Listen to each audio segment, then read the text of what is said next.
Nací y crecí dentro del Evangelio. Vi a mis padres no solamente asistir a la iglesia, sino esforzarse a vivir el Evangelio en casa. Sé que no soy la única en esa situación. En algún punto de nuestra vida, todos nosotros tuvimos que decidir si lo que nos habían enseñado nuestros padres se convertiría en algo propio, algo personal, en decidir tener una relación con Dios y vivir el Evangelio, en lugar de que fuera solo una costumbre que heredamos. Y quienes tenemos esa historia o algo similar, nos podemos identificar un poco con Enos. Enos en el libro de Mormón fue hijo del profeta Jacob, nieto de Leí, sobrino de Nefi. Ya solo con mencionar esos nombres podemos imaginarnos la clase de hogar en la que fue educado. Al final de su vida y al final de su libro, Jacob escribe que le entregaría los anales a su hijo Enos con el encargo de continuar el registro que hasta ahora habían llevado. Y de todo lo que Enos pudo habernos contado, es interesante que lo que escribió nos enseña mucho sobre cómo funciona nuestra conversión personal a Dios. Y antes de entrar en detalles, quiero aclarar que, aunque quizás cierto grupo de personas podemos identificarnos un poquito más con Enos por nuestra crianza o los principios que aprendimos de niños, la verdad es que lo que aprendemos en su historia nos sirve a todos, independientemente de la situación en la que hayamos crecido. El libro de Enos comienza con estas palabras: He aquí, aconteció que yo, Enos, sabía que mi padre era un varón justo, pues me instruyó en su idioma y también me crió en disciplina y amonestación del Señor, y bendito sea el nombre de mi Dios por ello. Aunque cronológicamente en el libro de Mormón, el padre de Enos, que era Jacob, se despide en un capítulo anterior, y en este, que es en el de Enos, él nos cuenta su historia, no significa que Jacob primero murió o le entregó sus planchas y después Enos tuvo esta historia de conversión. Es posible que Enos las haya recibido y haya escrito la historia de algo que le pasó años antes. Lo que sí podemos aprender de sus primeras palabras, y que me encanta, es que él reconoce que la educación y el ejemplo de sus padres era algo por lo que tenía que estar agradecido con Dios. Y ese tipo de expresión es totalmente de alguien que ya está en una etapa más madura. De hecho, cuando lo leí, yo pensé, sí, creo que yo también agradezco por eso, y al mismo tiempo pensé, no estoy segura que yo hubiera dicho algo así de joven o de niña. Quizás de más joven el evangelio era algo que Enos hacía más de costumbre, no sé si tuvo una etapa rebelde de joven, todo esto son suposiciones mías, pero lo menciono porque la forma en la que habla de su conversión parece dar a entender que no fue sino hasta adulto o suficientemente grande que empezó a sentir algo especial respecto a su educación y crianza en el evangelio. Y ya hablando de esto, de mis partes favoritas de todo el capítulo fue encontrar que hubo algo muy específico y muy especial que hizo que nos quisiera empezar a tener experiencias con Dios y acercarse a Él. Versículo 3. Y las palabras que frecuentemente había oído a mi padre hablar en cuanto a la vida eterna y el gozo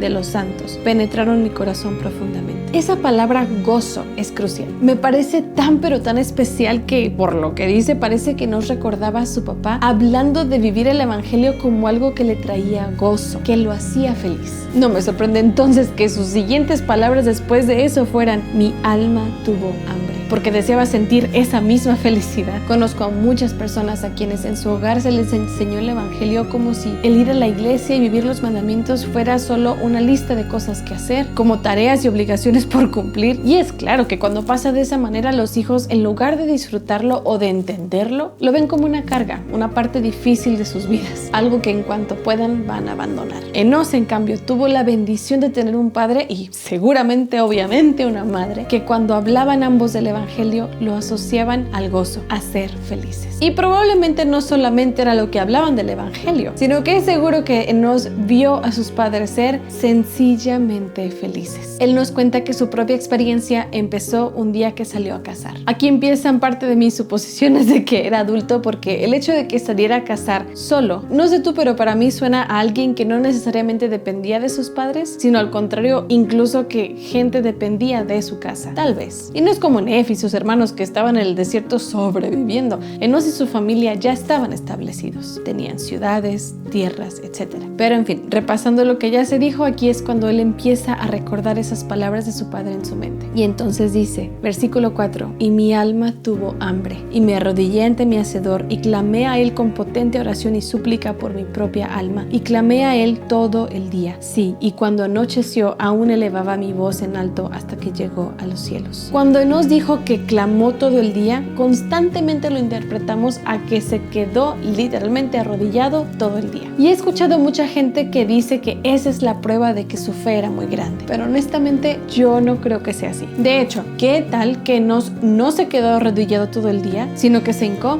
hizo una oración y después siguió orando a Dios en sus pensamientos y en su corazón mientras continuaba con su día? ¿Eso sería una fe menos valiosa? Yo creo que no. Lo que verdaderamente prueba la fe de Enos fue la respuesta que tuvo de Dios un tiempo después. Versículos 5 y 6. Y vino a mí una voz diciendo: Enos, tus pecados te son perdonados y serás bendecido. Y yo, Enos, sabía que Dios no podía mentir, por tanto mi culpa fue expurgada. ¿Quién de nosotros no quisiera tener la certeza de que Dios nos ha perdonado nuestros pecados? Y aquí es donde deseo que no nos confundamos y creamos que Enos recibió sus pecados por demostrar fe porque se quedó hincado todo el día. Porque si fuera así, cualquiera de nosotros podría decir: ok, hago lo mismo y Dios me va a perdonar también. Que parece chiste, pero tristemente, te prometo, he escuchado de 2 personas por lo menos que me han dicho cosas parecidas. Pero la realidad es que no. La fe no la demostró al estar hincado. De hecho, Enos mismo le pregunta a Dios, versículos 7 y 8, y dije yo: Señor, ¿cómo se lleva esto a efecto? Como que a él también le sorprendió: ah, caray, ¿cómo que me perdonas mis pecados? Y él me dijo, o sea, Dios: por tu fe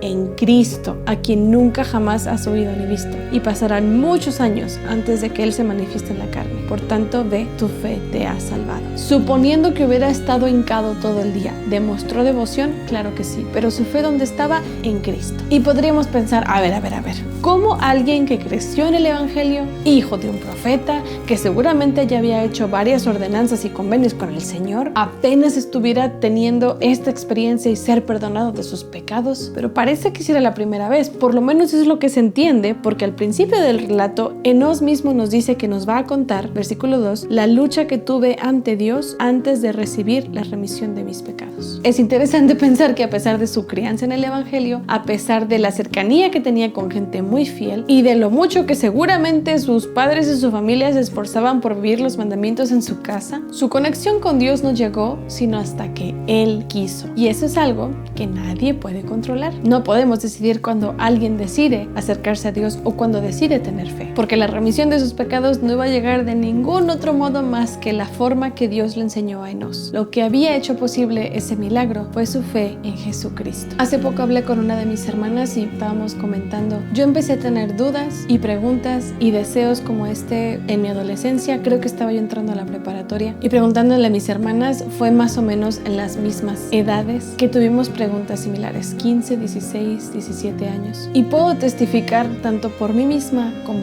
por las cosas que ellas me contaron, que realmente, uno, el querer acercarse a Dios tiene que ser una decisión personal, sin influencia directa o intencional de nadie. Y 2, la forma feliz en la que se vivía el Evangelio en nuestra casa fue definitivamente un factor crucial para que cada una de nosotras decidiera acercarse al Señor. He hablado con muchas personas, tanto amigos, familia y gente que simplemente se me acerca para contarme su historia, que me cuentan que fue difícil crecer en la iglesia precisamente porque, aunque se trataba de obedecer y se trataba de seguir todo al pie de la letra, no había felicidad de por medio. Es dando el ejemplo de vivir de una manera feliz. Y así como Enos, no necesariamente nos acordaremos de las cosas que se dijeron, pero sí nos acordaremos del gozo que sentimos. Y claro que así como una amistad o una relación con cualquier otra persona necesitan que se alimenten para reforzarla y para mantenerla, la relación con Dios y nuestra conversión al Evangelio necesita un alimento y una nutrición constante. Pero sí se puede. De hecho, creo honestamente que Enos lo logró hasta el fin de su vida. No nos cuenta mucho más de lo que pasó después de su conversión, pero sus últimas palabras nos dan a entender que pudo cuidar esa relación con Dios y que aún tenía esperanza en esa vida eterna de la que tantas veces escuchó hablar a su papá.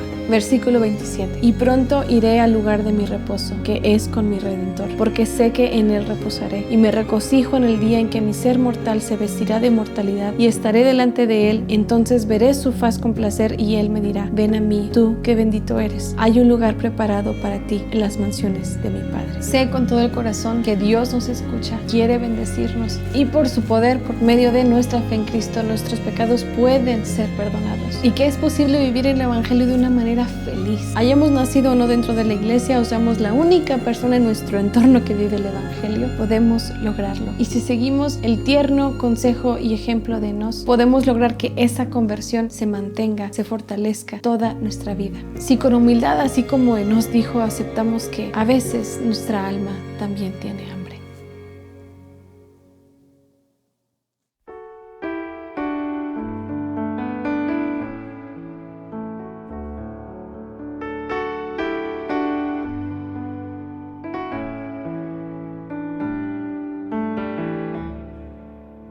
Mi alma con hambre al cielo oró. Dios, por favor, aleja el dolor. Mi alma con hambre me hizo caer a tus pies. Llorando mi culpa se fue.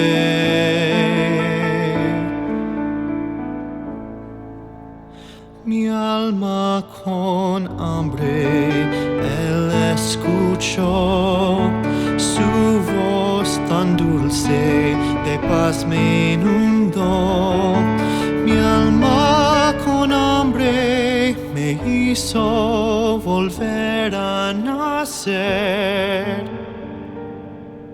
Mi mente entendió lo que había en mi ser.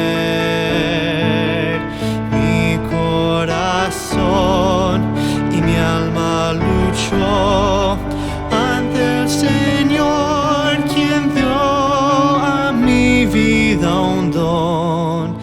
Mi alma hambrienta llenó de amor, lleno de amor. Lo que otros afirmaban saber, hoy es sagrado a mi ser. Hay respuesta a mi oración cuando la razón escuchó al corazón.